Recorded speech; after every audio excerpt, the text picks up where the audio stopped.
Film अभिनेत्री और BJP की सांसद कंगना रनौत आज फिर चर्चा में है। खेती से जुड़े 3 विवादित कानूनों को फिर से लागू करने की बात कर उन्होंने एक नया विवाद छेड़ दिया है। इस बयान के बाद कांग्रेस से लेकर देश भर के सभी किसान संगठन कंगना पर हमलावर हो गए हैं। कंगना ने कहा कि अब तो किसानों को ही कृषि से जुड़े 3 कानून फिर से पार्लियामेंट में इंट्रोड्यूस करने की मांग करनी चाहिए। इससे देश का विकास तेज गति से होगा। देखिए कंगना से जुड़ा नया विवाद क्या है।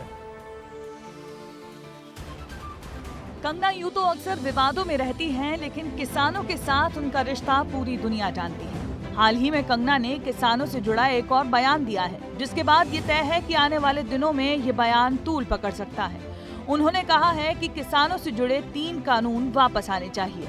किसानों के जो लॉज हैं वो मुझे लगता है जो रिपील हो गए हैं वो फिर से लगने चाहिए। हो सकता है कंट्रोवर्शियल हो जाए, लेकिन मुझे लगता है किसानों के हितकारी लॉज वापस आने चाहिए और किसानों को खुद इसकी डिमांड करनी चाहिए, और ताकि हमारे किसान भी जैसे बाकी जगहों पे समृद्धि हो रही है, हमारे किसान की समृद्धि में कोई ब्रेक ना लगे। मैं हाथ जोड़ के उनको विनती करती हूँ कि सब किसानों के हित को ध्यान में रखकर जो है वो लॉज जो है वापस। ये उन 3 कानूनों की बात कर रही हैं जिस पर मोदी सरकार के दूसरे कार्यकाल में किसान भड़के थे। सरकार को यू टर्न तक मारना पड़ा था। अब बीजेपी सांसद खुद कह रही हैं कि किसानों को उन तीनों कानून को वापस लेने के लिए खुद सरकार से डिमांड करनी चाहिए। हालांकि कंगना ये खुद भी जानती हैं कि उनका ये बयान कंट्रोवर्शियल हो सकता है। किसानों के जो लॉज हैं वो मुझे लगता है जो रिपील हो गए हैं वो फिर से लगने चाहिए। हो सकता है कंट्रोवर्शियल हो जाए, लेकिन मुझे लगता है किसानों के हितकारी लॉज वापस आने चाहिए। अब उनके इस बयान के बाद कांग्रेस ने पोस्ट कर निशाना साधना भी शुरू कर दिया है। कांग्रेस ने पोस्ट कर लिखा कि देश के 750 से ज्यादा किसान शहीद हुए, तब जाकर मोदी सरकार की नींद टूटी और ये काले कानून वापस हुए। अब बीजेपी के सांसद फिर से इन कानूनों की वापसी का प्लान बना रहे हैं। इतना ही नहीं, पंजाब कांग्रेस के प्रेसिडेंट अमरिंदर सिंह ने तो कंगना को फिर से मानसिक रूप से बीमार बता दिया है।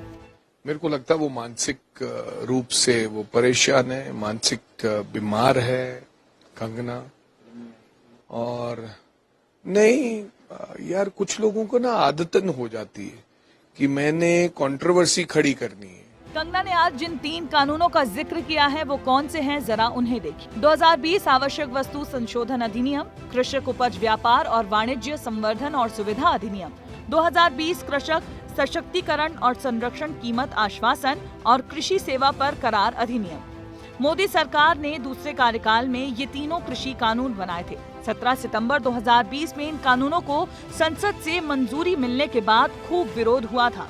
देश भर के किसान आंदोलन पर उतर आए थे और आखिरकार खुद मोदी सरकार को ये कानून वापस लेने पड़े थे। इसी से जुड़े विवाद के कारण कंगना को चंडीगढ़ एयरपोर्ट पर सीआईएसएफ की एक महिला जवान ने भी थप्पड़ तक मारा था। विवाद शांत हो चुका है, लेकिन अब एक बार फिर से कंगना ने किसानों से उन्हीं 3 कानूनों को वापस लेने के लिए हाथ जोड़े हैं। ये बयान आगे क्या मोड़ लेता है, ये आने वाला वक्त तय करेगा। ब्यूरो रिपोर्ट, विस्तार न्यूज। इसके पहले भी कंगना अगस्त के महीने में किसान आंदोलन पर आपत्तिजनक बयान देकर बुरी तरह गिर गई थी। तब बीजेपी ने आधिकारिक बयान जारी कर कंगना के बयान से पल्ला झाड़ा था और अब फिर कंगना किसान कानून पर बोलकर गिर गई हैं। देखना यह है कि क्या फिर उनकी पार्टी उनके इस विवादित बयान से किनारा करती है या नहीं। वैसे हरियाणा विधानसभा चुनाव के दिनों में कंगना का ये बयान पार्टी की हरियाणा में संभावनाओं को निश्चित ही नुकसान पहुंचाएगा।